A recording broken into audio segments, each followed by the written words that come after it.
welcome people of the World Wide Web. So this is a little bit of a different video, yes. So from probably on the back of Matt's V Movies, so yes, he did a horror top 10. Now this issue kind of has come up the past 2 years I've been doing YouTube, and I'm not the biggest horror fan, so I've not been tempted to do this. And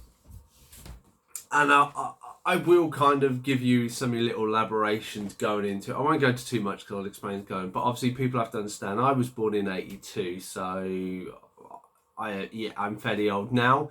When obviously horror movies, I didn't really start watching them until probably I was close to 18, 20, so I was old enough. My parents were fairly strict, and just obviously I didn't have much access for one reason or another to many of these movies until I was a lot older. So many of the classics I didn't get to see until I was in my 20s, and then some of them like Exorcist and stuff, I've only watched them over the past few years. So my taste in that may differ from a lot of other people. So this is why I've kind of been a little bit hesitant to put it. But I decided with Matt's one, because it was so different and it was quite nice to do. I haven't done a top 10 for a little while, and with the current state of the movies I've been seeing, I thought it'd be nice.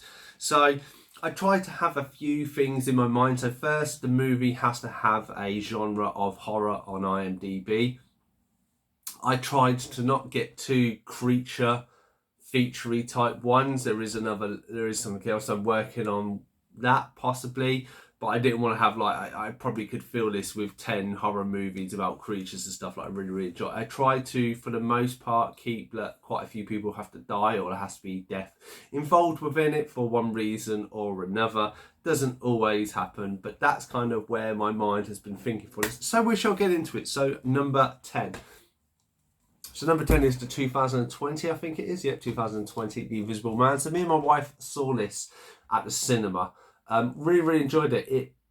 It kind of is a kind of psychological, really gets your mind going in, and the whole realm of, obviously there is a person that can be invisible in this day and age, but they go down kind of the technology route, and I think it was just so cleverly done, and all the twists and turns. It is one I actually really want to watch again. Obviously I went out, saw it, bought it, and haven't had a chance to, or haven't re-watched it for a long while, but I really like the premise and how they went about it. It's just something different. I say I don't have too many horrors in my collection, but when there's something interesting about a horror movie or something, it normally does draw me in a little bit.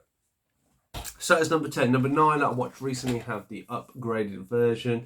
I do have the Blu-ray version. This is DVD, but it's just the closest to hand. Is Cabin in the Woods.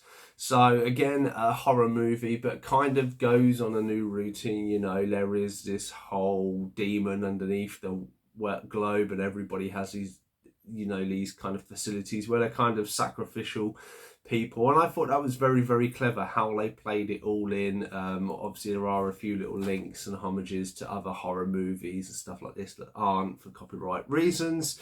The cast do really well. The fact the young stone lad did remind me of obviously the guy from Scream, and obviously that the ending is still kind of no one wins, so to speak. So that is number 9.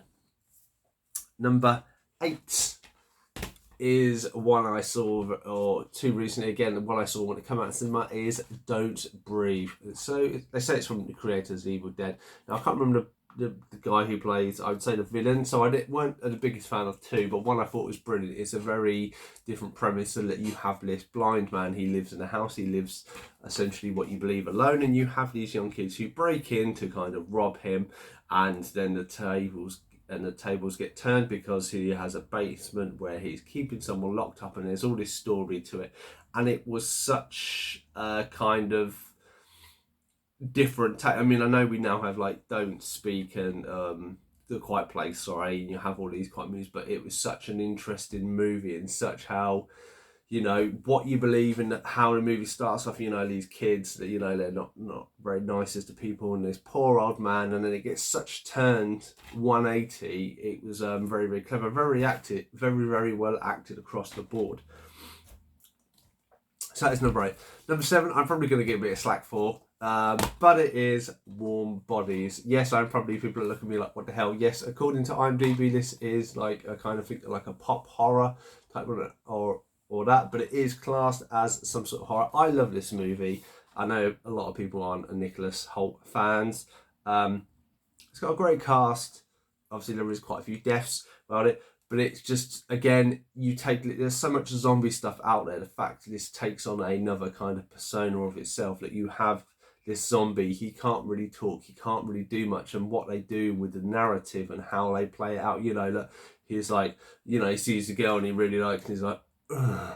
And then, but he's actually goes, oh, why did you say that? That's such a, and his little stuff like that is just brilliant, because we all kind of have those mindsets in our head about human, let alone when you're dead. And then obviously the whole cut. Yes, I know it's probably a bit far-fetched that you could come back to life, but it's just something fresh that I hadn't seen, and I've seen this multiple times and I absolutely love it. I think it's brilliant. So the makeup and stuff's really good, and that you have kind of the really evil, skelly kind of zombies. It adds another level to it. I just thought was great. 9, 7, 6, is that 6? Or is that 7? That is 7. It's always good when you lose your counting. 10, 9, 8, 7. Yeah. So number 6, John Carpenter's The Thing. So I do love this movie. Have only seen it a few times. I do like the follow-up prequel one, whatever you'd wish. Now, not only do I find this as a very good movie, this for me is near the pinnacle that shows of not only how good a story can be done with well acting, but just animatronics, and obviously the puppetry and stuff like that is involved with, it's limbs going off and all this stuff like that. It just works so well. And in a day where like CG is rife, it's here, there and everywhere, you can see actually when you cut back to it, you can still make such a good film with such elements of lighting and stuff like this. You don't need computer generations, even though it's supposedly cheaper. So yeah, definitely enjoy this movie, and definitely every time I've rewatched it, I thought it was a very clever movie.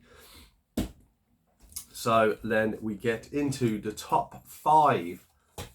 So the first one we have is The Pack. So they're very open. Basically, it's these two girls. They inherit a house from their dead parents. I think it's dead mum. It's been quite a long while since I've watched it. And then they kind of believe it's haunted or something, and as time goes on, essentially, I don't want to give the twist, but the twist is actually great when you figure it out. And the reason why I class this in, it was one of the first movies that I watched, and I'm not really one to be scared. That actually in your head, when you're in your bed at night, you are kind of listening to the noise from the walls and stuff, and it does scare you. And I say, I'm not saying I'm a man, I never get scared. Jump scares and that can be quite great if done well. And I thought this was absolutely a brilliant story. It's a very low budget of Casper Van Dien here from Starship Troopers. But yeah, it is a great story, and I say just the way that I like horror when it's a bit more clever, not just blood and gore and straight out there. But that's just to say that's maybe of how I've grown up and what I've been exposed to. I do appreciate the older movies and stuff, but yeah. So number 4. Again, probably off the beaten track. This is a slasher horror. It is Tucker and Dale versus Evil. Now, it stars Alan Tudyk. I can't remember the other guy's name. Tyler the Bane, who was from Reaper. These two are brilliant. This is basically a comedy horror. It is two rednecks who basically buy this house and go to do it up, and these young group of people think they're actually trying to kill someone, and then they end up killing themselves by jumping in a wood chip and stuff. It is absolutely hilarious. I absolutely love this movie. And as again, it's something a little bit different. It's somebody took the horror genre and twisted it on its head, and I think it is absolutely a great idea and executed so well. I say the cast from Alan and Tyler are absolutely superb. So we get into my top 3. So number 3 is, yes, The Mist. I know, again, Stephen King, it might not be what you class as your traditional horror. Obviously, it does feature the creaturey feature things. I don't think I've really had too much creature features of this. But the reason why I have to feature this, it is the ending. The ending to this is absolutely amazing. It is kind of one of those, the Sixth Sense and stuff like this, that it turns everything in your head, and in a world where there is the mist itself and all these creatures, and you don't know what's want to happen. It's kind of, you have a character survive, but in the most cruelest way possible. And I just think there is kind of there is a film that I cannot even fathom that matches this out of everything I like. Just this ending alone for what it is and what it goes to. So we get into the final two. So we get into my other kind of creature feature. I only have the trilogy, so it is Tremors #1. Obviously, this is the trilogy that I have, nice and sealed. Absolutely love the Graboids, Kevin Bacon, a great movie, and I love the franchise, even all 7 of them that they have done. And yeah, it's just, again, you have these 8 creatures, you know, and it's just done very, very well. Like the little Chinese man, he names them and then they eat them and stuff like this, and how they then kind of have, like, they go underneath the rocks, so you need to have these clever way around it to avoid the seismic being pushed into the sand, and how they get around that. Obviously, they do evolve, the Graboids that are in this, but I think this is just a great fun movie, an enjoyable movie. But just, yeah, I don't know, it just is. It's very pure 90s. It reflects to me very much one I did get to watch as more or less a teenager-ish when it came. Or I don't think it came out. I think it was a few years, maybe been on TV when I would have watched it. But I absolutely love this movie, and great. I say I love all of the ones in the series, but yeah, #1 is by far my top one. And again, on this, and we go to my final one. But before my final one, obviously, I try to only feature one film from a franchise, so obviously there are no other Tremor movies and stuff like this. I'm very interested to know what your thoughts and feelings of your ones are in the comments. Let me know down below. Before we get into my final one, so my final one is, again, a bit like The Mist. It has something that's such a big twist, and I know a lot of people theorise, and with the internet, everyone throws all these theories out of movies nowadays, but for when this came out, it is the movie Saw. Absolutely loved it.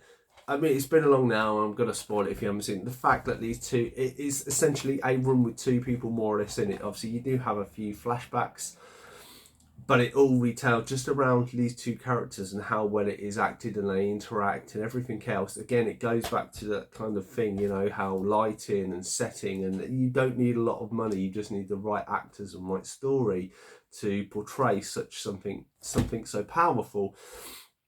And then when John Kramer gets up at the end of it and shuts the door, that's the kind of ending I enjoy with movies, you know, that it gets a bit repetitive, you know, these people that, you know, I think Terrifier and stuff and Jason, all this stuff, they're almost superhuman, that they can never die and you keep killing them, and it kind of, I think it loses something, specifically in the horror genre, where, you know, it gets to the point of just bloody movies, exactly the same, you know, even I think, and Saw has been very clever that they move it along like it is kind of a guessing game besides killing people in very interesting ways, and I use it interesting ways. You know, with this, there is a guy, we find out he is human, he is susceptible to a lot of things. I think when it gets to the point of you've got these people, they're fighting with something and it's like superhuman and can destroy anything and can't die, it's just a slaughter, and you're just watching people get killed for the sake of it, and it just ruins the whole premise.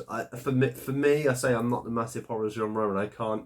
What I'm very much like, I say, I think me and Matt and stuff have moved it, and have discussed this, the fact that if it's just too much of the same thing over and over again, specifically when it's dark stuff like that, I find I can't watch it too much. I need a break. But these, I say, I could probably watch all of these in quick succession of each other. I would love it because there is some kind of comedy, there is some romantic, you know, and just is such clever how stuff is done. It's not just a fact of, oh, we've got this killer and he goes killing people and that's it. That has been my top 10 horror movies of all time for 2024.